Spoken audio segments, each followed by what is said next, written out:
नमस्कार दोस्तों, स्वागत है एक बार फिर से आपके अपने एजुकेशन चैनल यूट्यूबर देव पर।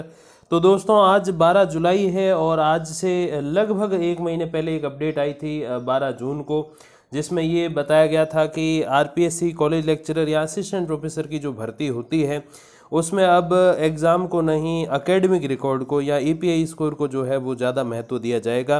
अब कई बार बच्चे ये भी पूछते हैं सर एपीआई का मतलब क्या है। तो एपीआई का मतलब है एकेडमिक परफॉर्मेंस इंडिकेटर्स, यानी कि शैक्षणिक प्रदर्शन संकेतक। तो देखिए ये जो होता है वो आपका परफॉर्मेंस होता है 10th 12th graduation, post graduation, net set slate, उसके बाद एमफिल और पीएचडी वगैरह, और उसके बाद भी आपने कितना कुछ शैक्षणिक अनुभव अपने जीवन में प्राप्त किया है बच्चों को पढ़ाने का। तो वो सारी चीज़ें एक अलग अलग एक अंक तालिका के माध्यम से रख के और उसका जब एक टोटल तैयार किया जाता है तो उसको एक एपीआई स्कोर हम कह सकते हैं।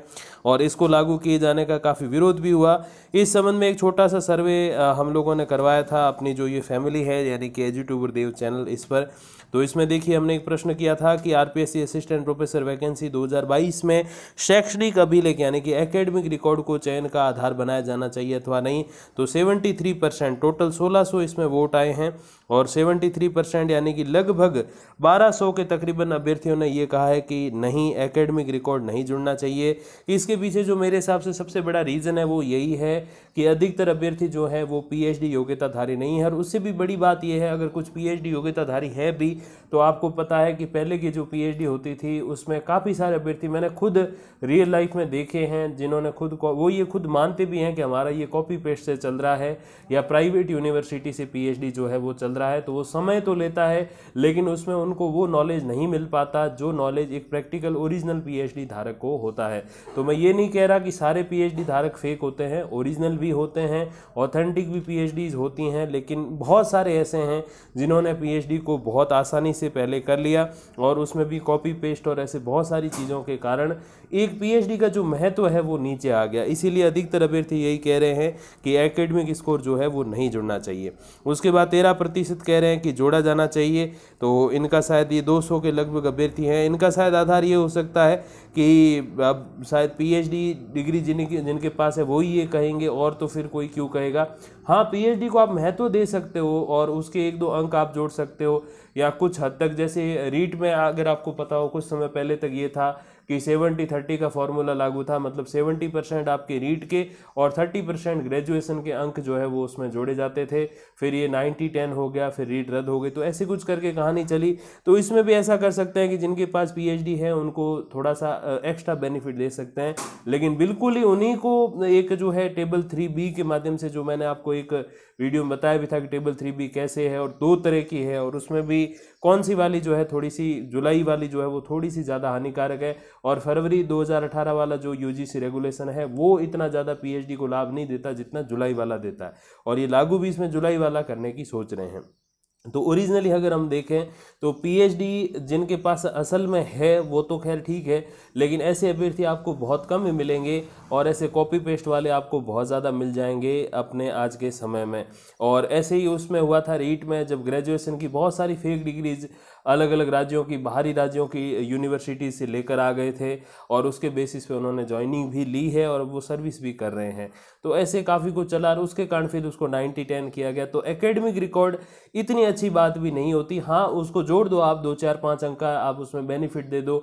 जैसे अगर आपको पता हो कोई एक्स सर्विसमैन है और उसका बेटा अगर फौज में भर्ती होता है और फौज की उसकी अलग एक भर्ती निकलती जिसमें केवल फौजियों के जो लड़के हैं वो ही उसमें दौड़ लगाते हैं, हिस्सा लेते हैं, तो उनको 4-5 अंक का उसमें बेनिफिट मिलता है, ज़्यादा नहीं मिलता। तो हाँ, इतना बेनिफिट आप पीएचडी डिग्री धारक को दो, लेकिन बिल्कुल ही उनकी वो टेबल 3B बना के उनको 40 अंक तक का जो टोटल ऑल ओवर अगर हम सारा गिने तो उतना फ़ायदा मिल जाता है जितना कि केवल नेट वाले को नहीं मिलता।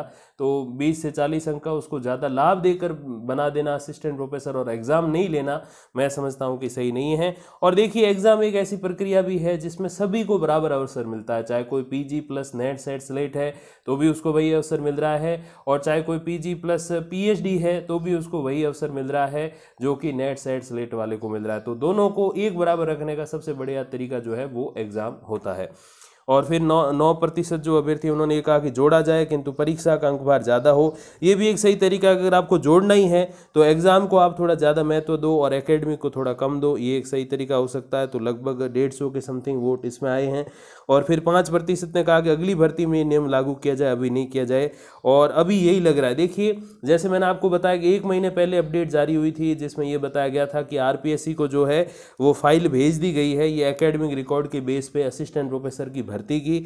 तो 1 महीना हो गया है, अगर आरपीएससी के कोई सचिव, अध्यक्ष या कोई सदस्य या आरपीएससी से जुड़ा हुआ कोई भी व्यक्ति अगर ऑफिशियल आके बयान देता और कहता कि हाँ हम इस पे काम कर रहे हैं, या फिर आरपीएससी कोई ऑफिशियल प्रेस नोट जारी करती, या फिर आरपीएससी की जो मीटिंग होती उसमें ये मुद्दा उठता, तो चीज़ें निकल के सामने आती कि हाँ आरपीएससी इस पे सीरियस है और आरपीएससी इसको मान सकती है। लेकिन पूरा 1 महीना हो गया है, अभी तक आरपीएससी ने इस पर कोई भी एक आपके इशारा नहीं दिया है, कोई भी एक निर्णय लेने का जो संकेत है वो नहीं दिया है कि हाँ हम जो है एकेडमिक रिकॉर्ड या एपीआई स्कोर जो है वो लागू करने वाले हैं। तो देखिए इससे स्पष्ट है ये कहानी कि आरपीएससी ने इस फाइल को, मैं नहीं समझता कि कोई ज़्यादा महत्व फिलहाल दिया है, और इस पर अभी तक तो कोई परीक्षण आरपीएससी ने नहीं किया। अगर करती तो 1 महीना काफ़ी होता है इस संबंध में निर्णय लेने के लिए, और वो भी तब जब मुख्यमंत्री जी ने घोषणा कर रखी थी कि मैं जून जुलाई में वैकेंसी निकलवा दूंगा 1000 पदों पर असिस्टेंट प्रोफेसर की। तो अगर आरपीएससी सीरियस होता तो इस पर निर्णय जरूर लेता, क्योंकि जितना लेट आरपीएससी इस पे निर्णय लेगा उतने अभ्यर्थी थोड़े से, मैं समझता हूं कि आरपीएससी के विरोध में उतर जाएंगे कि आपने इतनी लेट निर्णय लिया, हमारी तैयारी खराब हो गई। तो ऐसे जो भी चेंजेस होते हैं वो जल्दी किए जाते हैं, अर्ली किए जाते हैं, लेट कभी नहीं किए जाते, ये आप ध्यान रखिएगा। तो एक कहानी यही है कि आपको अभी जो है वो तैयारी अगर कर रहे हो तो कंटिन्यू रखो बिल्कुल, और नहीं कर रहे तो अभी करना शुरू कर दो, क्योंकि अभी जो आगे जो भी ट्रैक रिकॉर्ड अभी है आरपीएससी का कि आरपीएससी 4 महीने के आसपास भी एग्ज़ाम करा देती है, 2 साल भी नहीं कराती, तो उससे निकलकर इस बार आरपीएससी थोड़ा सा सीरियस है। सेकंड ग्रेड की अगर बात करूँ तो संस्कृत एजुकेशन या फिर अपने माध्यमिक शिक्षा की जो भर्ती है उसकी एग्ज़ाम डेट्स आ चुकी हैं, और फर्स्ट ग्रेड की भी संस्कृत और माध्यमिक शिक्षा की उसकी भी लगभग वो सप्ताह घोषित कर दिया अक्टूबर वाला, और फिर नवंबर, दिसंबर, जनवरी तक एग्ज़ाम हैं ही सारे। तो सीधी सी बात यह है कि अब जुलाई में अगर फॉर्म निकलते हैं तो अगस्त, सितंबर, अक्टूबर 3 महीने तो बीच में देने ही हैं, फिर नवंबर, दिसंबर, जनवरी तक तो वो सारे एग्ज़ाम है ही, अक्टूबर से जनवरी तक। तो कुल मिला के यही है कि आपके पास 7 से 8 महीने का समय अभी भी है, और असिस्टेंट प्रोफेसर की तैयारी के लिए जो सिलेबस है, जो अगर आप बुक्स भी देखोगे तो काफ़ी ऑथेंटिक बुक्स भी पढ़नी पड़ती है, तब जाके इसमें सिलेक्शन होता है। तो वो सारी कहानी अगर हम देखें तो सीधी सी बात ये है कि 7 से 8 महीने आपको लगेंगे, और इतने महीने में आप अच्छे से तैयारी कर पाओगे। तो इसीलिए अभी से लग जाओ, क्योंकि वो बाद में कहते हैं ना कि अब पछताए क्या हो, तो जब चिड़िया चुग गई खेत, तो बाद में पछतावा ही रह जाएगा। और मोस्टली चांसेस यही हैं कि एकेडमिक रिकॉर्ड लागू नहीं होगा। शुरुआत में ये चीज़ें चली थी कि हाँ लागू करेंगे, आरपीएससी को फाइल भेज दी, तो हमें भी लगा कि हाँ आरपीएससी को फाइल भेजी तो आरपीएससी इसमें सीरियस होकर कोई जवाब देगा। तो 1 सप्ताह बीता, 2, 3, 4, आज पूरा 1 महीना बीत चुका है, आरपीएससी ने कोई भी ऐसा संकेत नहीं दिया है कि एकेडमिक रिकॉर्ड लागू होने वाला है। तो डेफिनेटली अगर आपने तैयारी छोड़ दी है तो चलो 1 महीना गैस हो गया, अभी वापस लग जाओ। अगर नहीं छोड़ी है तो बहुत अच्छा किया आपने, क्योंकि हम पहले से ऐसे हार मान के बैठ जाएंगे तो कुछ भी नहीं होगा। और पहले से अगर हम तैयारी करते रहेंगे और फिर अगर एकेडमिक लागू होता है तो बहुत कुछ किया जा सकता है, क्योंकि यही तैयारी आपके जो है अदर एग्जाम्स, अगर आपकी बीएड है तो फर्स्ट ग्रेड, सेकंड ग्रेड में कुछ हद तक काम आ जाएगी, फर्स्ट ग्रेड में तो बहुत 50-60% काम आ जाएगी। और फिर अगर आप थोड़ा और आगे जाओगे आरएस वगैरह में तो भी ये तैयारी आपको यूज़फुल ही रहेगी, कोई इसमें परेशानी की बात नहीं है, क्योंकि विद्या जो है वो अपना जो कर्ज है वो कभी भी नहीं रखती है अपने ऊपर। तो डेफिनेटली उसका फल तो आपको मिलना ही है। तो इसीलिए आपकी तैयारी बिल्कुल यथावत रहनी चाहिए, जैसे पहले कर रहे थे वैसे करो। और 1 महीना नहीं करी है तो अब आगे करनी शुरू कर दो, क्योंकि फिर फॉर्म आएंगे, फिर तैयारी अच्छे से नहीं हो पाएगी, क्योंकि मन में एक आपके तनाव रहेगा, टेंशन रहेगा कि यार अब एग्ज़ाम है, अब एग्ज़ाम है, कब होगी।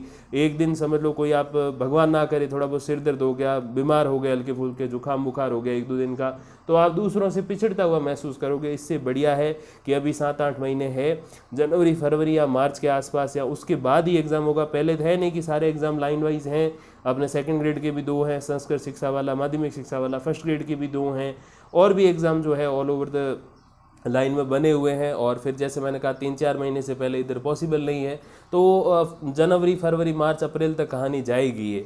तो उस बेसिस पे अगर देखें तो 7-8 महीने है। अभी आप अच्छे से तैयारी करोगे तो आगे बने रहोगे, नहीं तो फिर वो फर्स्ट गेट 2018 वाला मैटर होगा। बहुत सारे अभ्यर्थी थे जिनकी तैयारी अच्छी थी, लेकिन एन वक्त पे क्या हुआ, वो आंदोलन चले, छात्राएं वगैरह टंकी पे चढ़ी कि बस अब तो पोस्टपोन करवा के रहेंगे। किरोड़ी लाल मीणा जो हैं वो राज्यसभा सांसद, वो साथ में आ गए, अब तो बस पोस्टपोन करा के ही मानेंगे।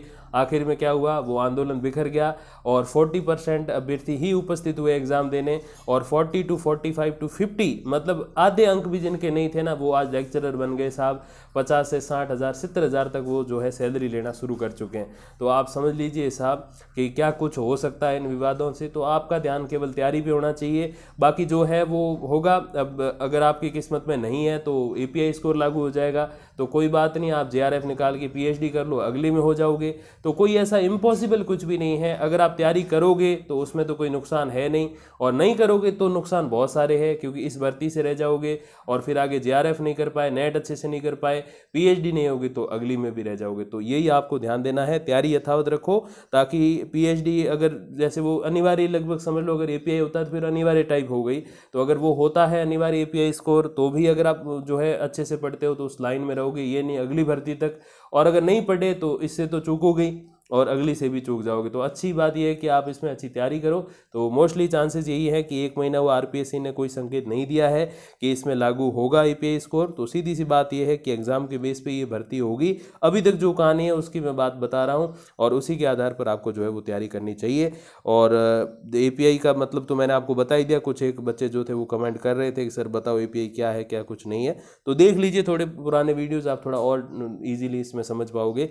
तो यही कुछ एक अपडेट है, और बाकी जो भी जानकारी आएगी तो पहुंचा देंगे आप तक वीडियोस या फिर कम्युनिटी पोस्ट के माध्यम से। तब तक के लिए धन्यवाद, नमस्कार।